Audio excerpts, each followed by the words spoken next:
Now, next on the list, we have some very amazing speakers.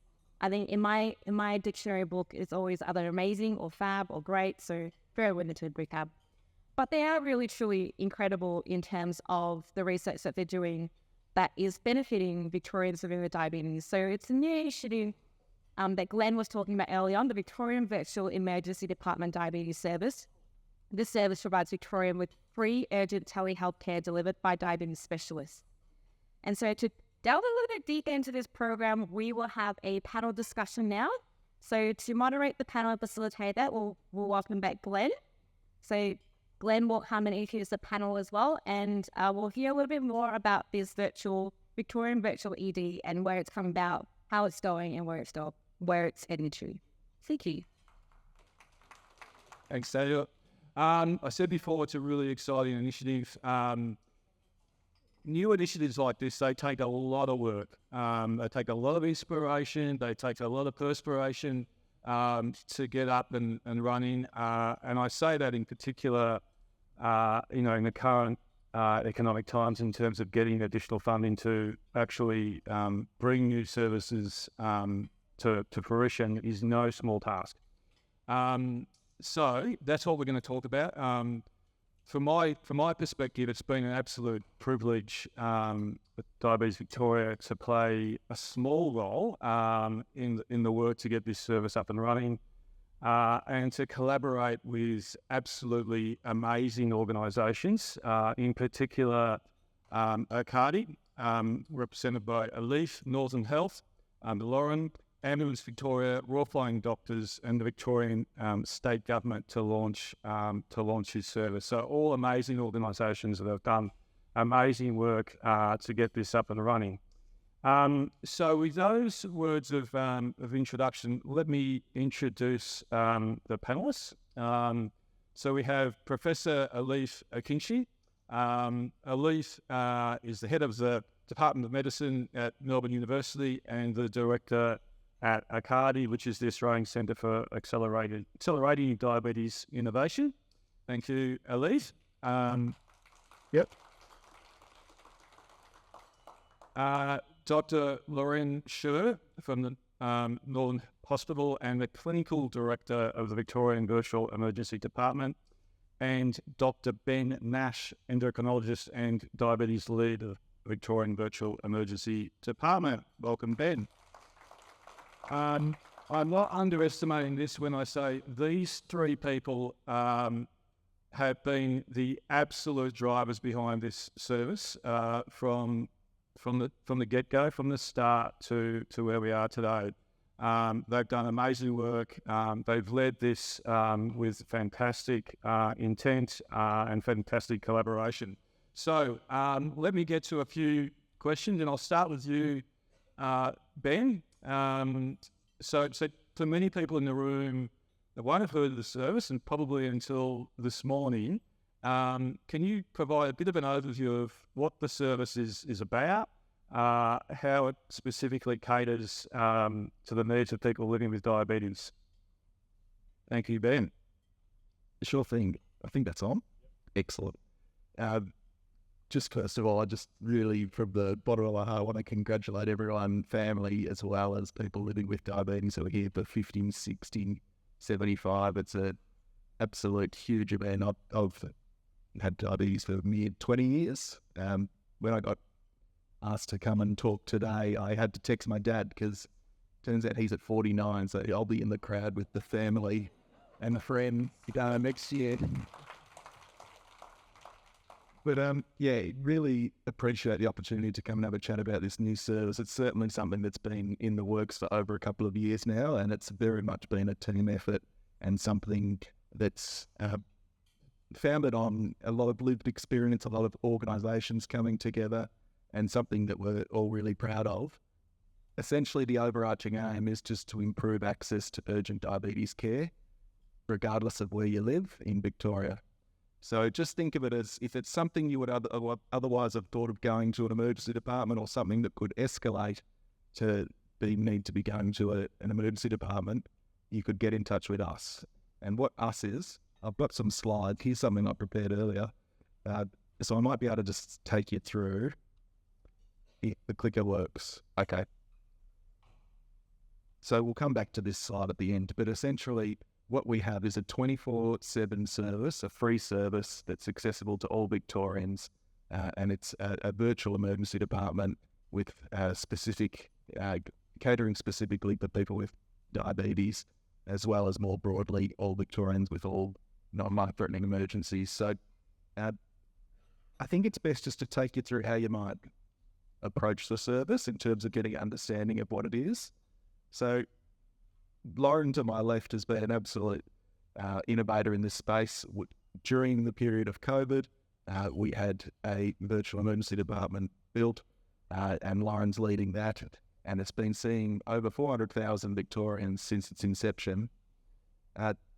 Subsequently, we've, over the last 3 months, joined Lauren and this established service with a diabetes-specific pathway, and that includes having diabetes specialists available to see people in the community, so diabetes nurse practitioners, endocrinologists, and this is in addition to what Lauren already has in terms of emergency physicians, general practitioners, paediatricians, paediatric emergency physicians, a whole range of healthcare professionals available 24/7. So it's something that we're just coming to the party in the last few months, but something that we've been working on for quite some time with multiple people across the state. So essentially there's two main pathways to access this service. It's either the person with diabetes or their carer, family member, or the alternative pathway is a healthcare professional. So that could be a paramedic that's with you at a time of an emergency, your general practitioner, a residential aged care facility. All roads lead to a telemedicine interaction with a diabetes specialist, and this is really exciting to have this level of accessibility of diabetes specialists through emergency situations, because you guys know you've been living with diabetes for so long. You're doing most of the management, 99.99% of the time, it's you guys at the coalface doing all the management, but sometimes you need some reassurance, some assistance with 6-day management, and that's what we're here for. We're here for those non-immediately life-threatening emergencies where things like hypoglycemia has been quite severe, you've needed assistance, your ketones are elevated in the setting of having gastro illness, those sorts of things. We're here to help you, and it's a free service 24/7. We've got interpreters 24/7. We really want to help people access it from all corners of Victoria, and essentially this is what you'll see. So if you go to bbed.org.au, you'll get greeted with 4 blue tiles. You pick the one that's most relevant to you, so person with diabetes or carer, and then you'll be greeted by an emergency triage nurse, and if you're triaged with a primary diabetes problem, then you'll be seen by a diabetes specialist, nurse practitioner. This is us, this is the team, this is a small portion of the team. So we've got 6 really excellent nurse practitioners with decades of experience and a lot of complementary skills. We've got Lauren and Alif who are here with me today, and then we've got just everyone else who's been involved in building this over the last couple of years. So hopefully that gives you a bit of a snapshot as to what we're doing and what we're here to talk about today.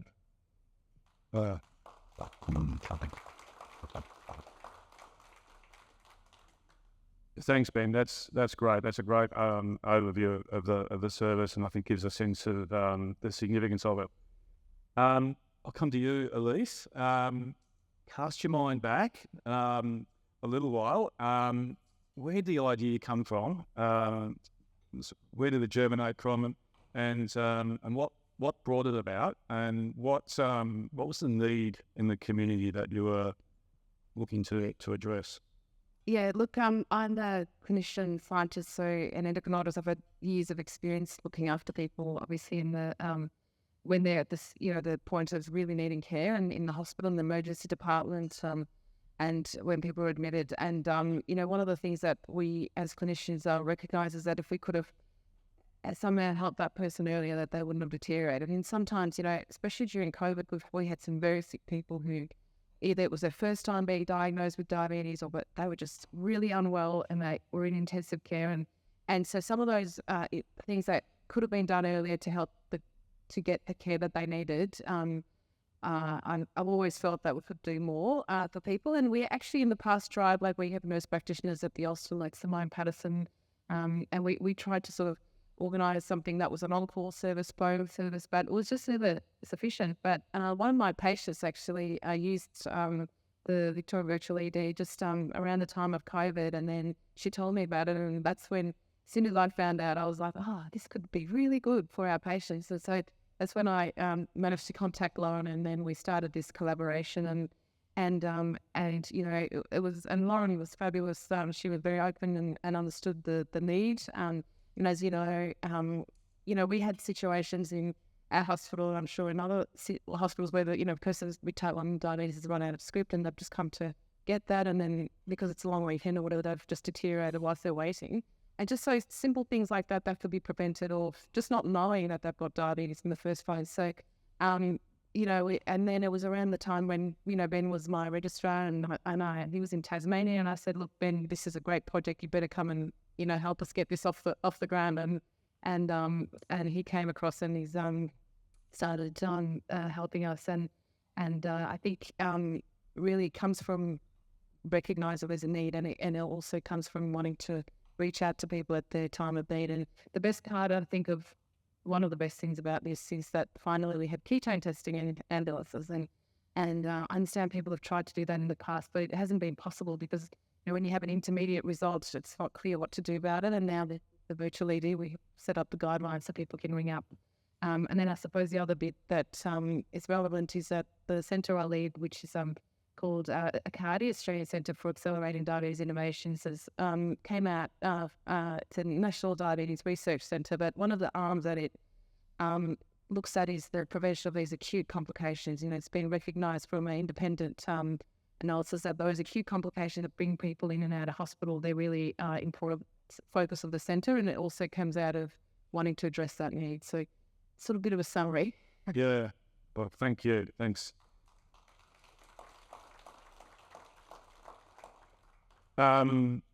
It's taken a couple of years, and you've done such amazing work to get it up and running. So thanks so much. So Lauren and Ben, I'll put this one to the two of you. So it's been launched a couple of months ago, or July, so not that long ago.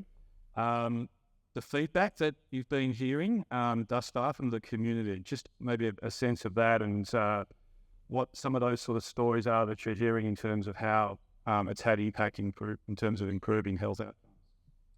Well, I'll leave then to discuss the community. I think what I want to highlight is the feedback from some of the clinicians working in the virtual ED.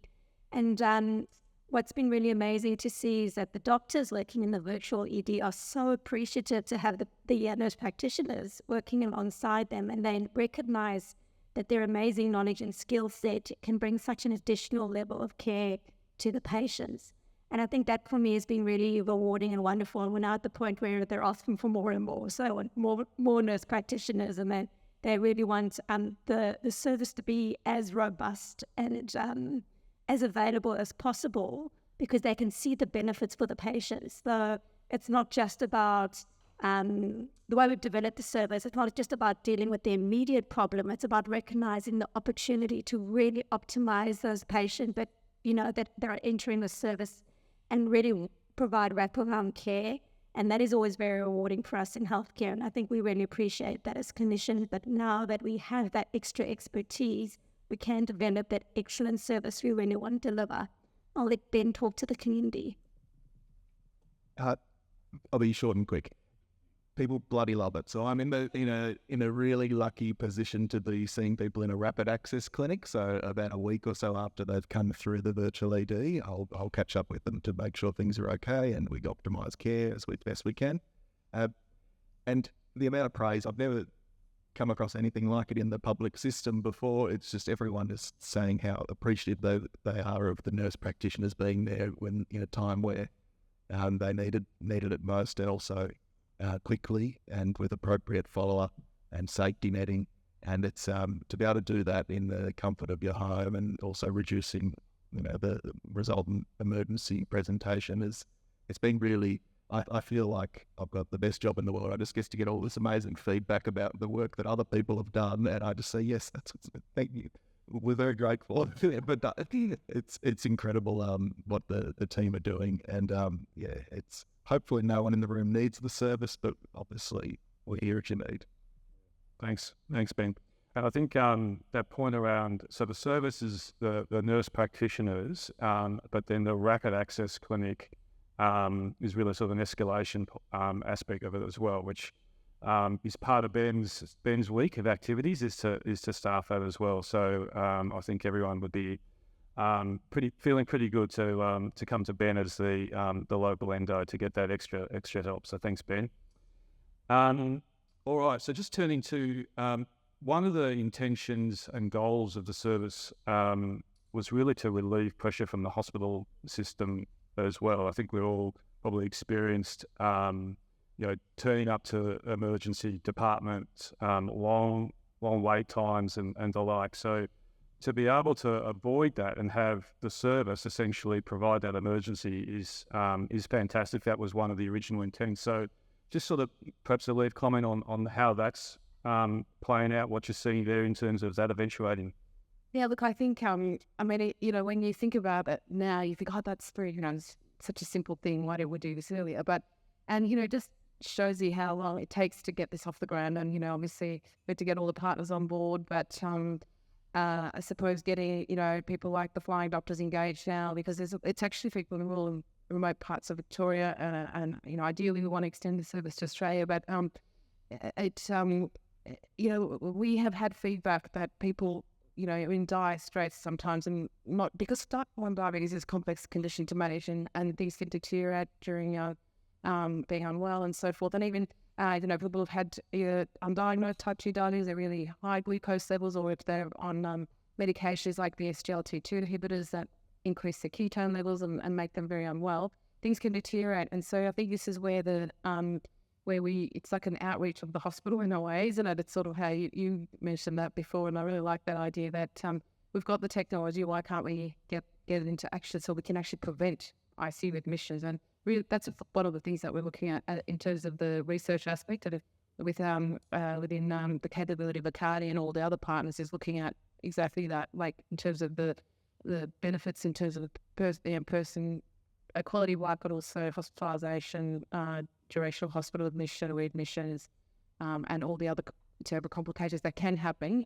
How do we ensure that the service continues to address that in real time? That's part of the grant funding that we receive from NHMRC on this service, and some of the other grants that we're applying for is to really get that data that we need as clinicians. Thanks, Liv. Lauren, would you like to comment on that from in terms of the hospitals and the emergency departments? Well, I think, as you mentioned, the project started off as a diversion project. Really trying to keep emergencies for, at that time of COVID, we only wanted to see, emergencies and any patients that we could safely manage at home. That was the initial goal. I think while the project continues to be all about diversion, so we want to keep patients out of the emergency department if we can, it really is now all about access to care and recognizing the fact that, particularly in the case of diabetes, it's a 24/7 condition. And unfortunately, you can't choose for your illness to suddenly only occur between 8 and 5, Monday to Friday. And so really what we've recognized is that this is an opportunity to address health issues 24/7, 7 days a week, because that's what you live with. And I think in recognition of that, what we realize is this has become more than just diversion. This has become about access to care. And I think and beyond just access to care for illness, it's access to care in the regions. It's, some of the biggest impacts we're having is in the First Nations community, for example, who really trust the service. They find it very culturally safe to receive care through telehealth with their family on country. So we're recognizing that the opportunities for virtual care to really bridge the gap and solve some of the biggest health issues that we've been facing for the last decades is suddenly the technology, the expertise is all available, and we're bringing it all together, and patients love it. Thank you. That's wonderful. I think that access to care, particularly in regional and rural areas, is so important to appreciate. Final question to all of you. I'll start with you, Elise. I know you're always thinking forward and you're always thinking of what's next. So that is the question. Looking forward, plans to expand the features of the service, or other forms of virtual care or monitoring. Your thoughts? Yeah, look, I think we would love for this to be a national-wide service, because I've worked in rural, remote communities, Indigenous communities previously, and I know how unwell people can deteriorate, and to get people to tertiary centres is a big deal. You have to retrieve them and find doctors or whichever service or ambulances they can.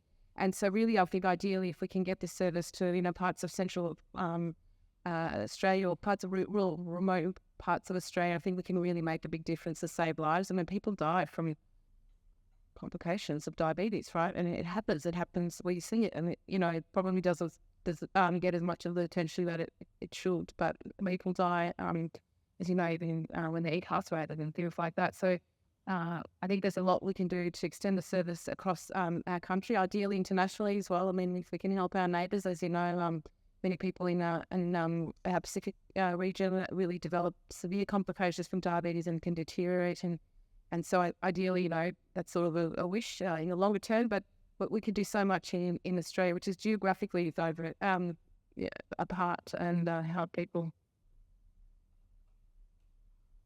Lauren, what's next? Taking over the world. But I think, for myself as an emergency physician, obviously, there's been so much success with the diabetes project. We're looking at where else to next, and we're sort of now looking at, what can we do with cardiac patients? What can we do with respiratory patients? And recognizing the fact that in some cases, there's patients that have all of those things. But I think in the diabetic space specifically, Leith and Ben and I, we've talked about wound care. All of a sudden, these opportunities for patients who live really remotely to have their wounds assessed more regularly, use experts that are centrally located to help manage those wounds locally. Again, avoiding unnecessary trips backwards and forwards. All these opportunities are presenting themselves, and I see that virtual care will enter that space. Thanks, Lauren. Ben? I think if we go back to the overarching principle of improving access to diabetes specialist care for people who need it when they're most vulnerable, all locations, I think we are really going to be guided by how we're doing when it comes to that, and that'll help us focus our attention on where we need to. So, if we're not doing those things right, when we reflect on how we've been going over the first few months, then we need to continue to orient and be agile. And that's the beauty of this. This is first time this has been done anywhere in Australia, if not the world, this sort of model of care. So we've got the capacity to build the culture from the ground floor and constantly iterate and be agile. And that's the really exciting part of being involved in this project. So slightly more boring, but that's my answer. I'm sticking to it. First of its kind in Australia. In and itself is just an amazing thing. Thank you, everyone. As I said, this has come about through a tremendous amount of work. The three of you have been at the forefront of it. Thank you, I think, on behalf of the entire diabetes community for everything that you've done to get the service to this point. So please join me in thanking the panel. I do encourage you to visit the site, as Ben said, BVED website, and check out the features. Save the URL for quick access on your mobile. When you do need it, you've got it. And there's a QR code also on the table. So once again, thank you very much, everyone. Thank you again to our panel member and Glenn for facilitating that discussion. It's such an amazing opportunity we have in Victoria to have researchers and researcher clinicians who are, doing such great work, but making it super practical and benefiting all of us living with diabetes and, Victorians in general, hopefully worldwide soon. So now, time to move on to our finally Kellion Victory Medal presentation. Fourth similar morning. I'd love to welcome back Liana and Nick back to introduce our 60-year Kellion medalists. When Rose Bartlett began to experience excessive thirst and a constant need to urinate, His mother immediately realized what was wrong, and she had already had siblings in Adelaide who lived with type 1 diabetes. Sure enough, Ross soon received the very same diagnosis on his 10th birthday. The early days of Ross's diabetes management involved measuring his food into portions, sterilizing many syringes and needles, and using clinic test strips dipped in urine and checked against a color chart. When looking back at the process, Ross described it as being very primitive. He now uses the free cell library 2 sensor along with the mobile phone app. According to Ross, he has had wonderful support over the years from family members, especially his sister Anne, who received her own 50-year Kellion Victory Medal in 2022 and is fully aware and understanding of all the challenges he has faced. Ross is proud to have reached 60 years living with diabetes without developing any further health complications and feels he has done well to beat the odds. Congratulations, Ross. At the age of 4.5, Julie Brown remembers drinking copious amounts of water due to an unquenchable thirst. Her mother realized something was wrong and took her to the local GP where she received a diagnosis of type 1 diabetes. In the early years, Julie's parents managed her insulin and diet, and from the age of 12 she began injecting on her own and learning how to best manage the condition and keep herself safe and well. As treatments have evolved, management has become much simpler. Julie spent many years working in senior positions for multinational companies and has also volunteered with community organisations and associations. She has been married to her husband Roy for over 40 years, and together they have 2 children and 3 grandchildren. She says Roy is a superstar and deserves his own medal. For Julie, receiving a Kellion medal is about recognition for facing and overcoming the many challenges, injustices, and hard times that diabetes brings to a person's life. Julie is receiving both her 50 and 60-year medals in 2024. Congratulations, Julie. A life with diabetes is all Wayne has ever known, as he was only 15 months when he was diagnosed in 1964. In the early days, all the management of this condition was handled by his parents, especially his mother, Barbara, who has been a constant source of support throughout the past 60 years. The changes in diabetes management and technology have been of great benefit to Wayne over the journey, particularly the advances in administering insulin. He is glad the days of boiling syringes and urine tests are gone, and these days he uses a free cell label sensor to get readings on his phone. Wayne has lived a full life and lists some of his best achievements as completing his education and working in jobs he has enjoyed, getting married and having a family, and he has received great support from his wife and daughter. Through everything, he has managed to keep active and healthy while managing his diabetes. He has received his 50-year Kellion medal a few years ago and feels proud to reach 60 years living with diabetes. Congratulations, Wayne.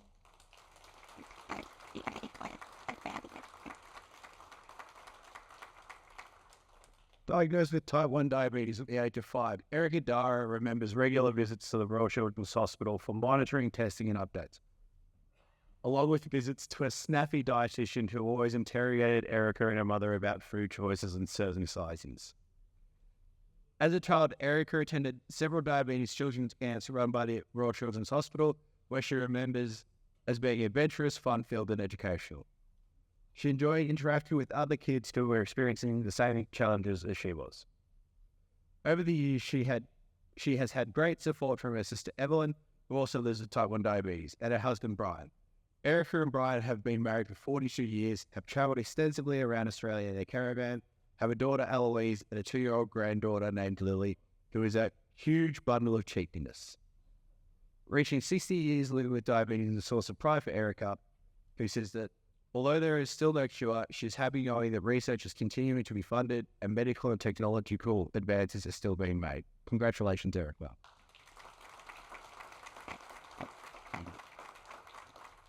When Marie Ramsay first began losing weight and drinking too much water at age 14, her father took her to the GP who admitted her to the hospital with a diagnosis of type 1 diabetes. This news was devastating to Marie, who not only struggled to deal with the fact she couldn't eat what other children her age were eating, but she also missed out on the chance to compete at the Commonwealth Games for Northern Rhodesia. Marie remembers having to measure the food before every meal and that she was unable to eat bananas or beetroot. These days, she much prefers disposable needles and the digital glucose monitoring machine she wears on her arm, than the earlier methods of diabetes management. Throughout the years, she has received great support from doctors, family members, her children, and her husband Edwin, who she says has adapted and learned about diabetes to give physical, emotional, and well-being support. Marie is receiving both her 50 and 60-year medals in 2024 and describes this as a great achievement that all her hard work and effort has helped her live a full and rewarding life. Congratulations, Marie. Thank you, Liana and Nick. Such great work. Thank you for sharing this story so respectfully and so with such grace. And a huge round of applause for all 2024 Kellion Victories medalists. Well done.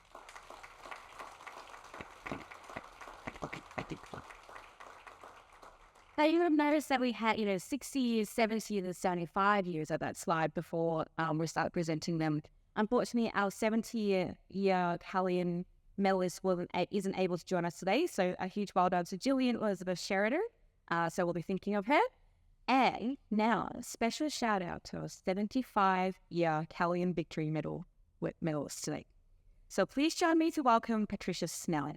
Last year, Patricia achieved an incredible milestone, 75 years of living with diabetes. Today, we're honored to present her with a certificate to commemorate this extraordinary achievement. So Patricia, please come forward to receive your certificate from Richard. Thank you.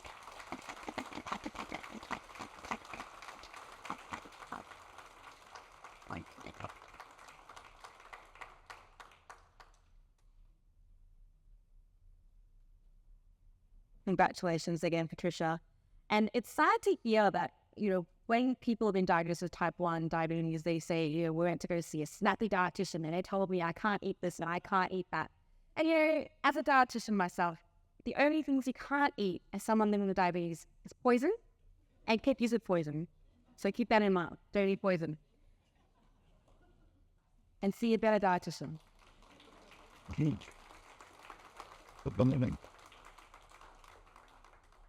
I would love to wish our Kellion recipients and support people the very best continued success in your health and happiness. The stories and reflection we've heard today prove that all people living with diabetes have wide and varied journeys. However, all have walked their path with the support and care of people throughout their lives, including your families, support people, your clinicians, staff, everyone, their families, doctors, partners, and the broader community.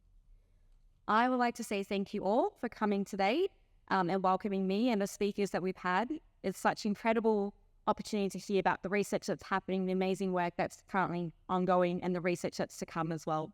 So please remain seated while Kellion medalists come forward to the banner for a group photo to commemorate the day. So we'll just invite, I think we're going to move that a little bit so we're not all too squished. Brilliant. Also, before you guys had your morning tea, you guys would have had to move a little card off your plate. Now, you take that card back and make sure you pull it out and hand it to one of the staff members because we need to know your feedback from today and so that you guys don't have it coming back for next year. So please do that and hand it to one of the Victoria Diabetes Career staff at the registration table in the foyer. Thank you again for coming today and enjoy the rest of your day.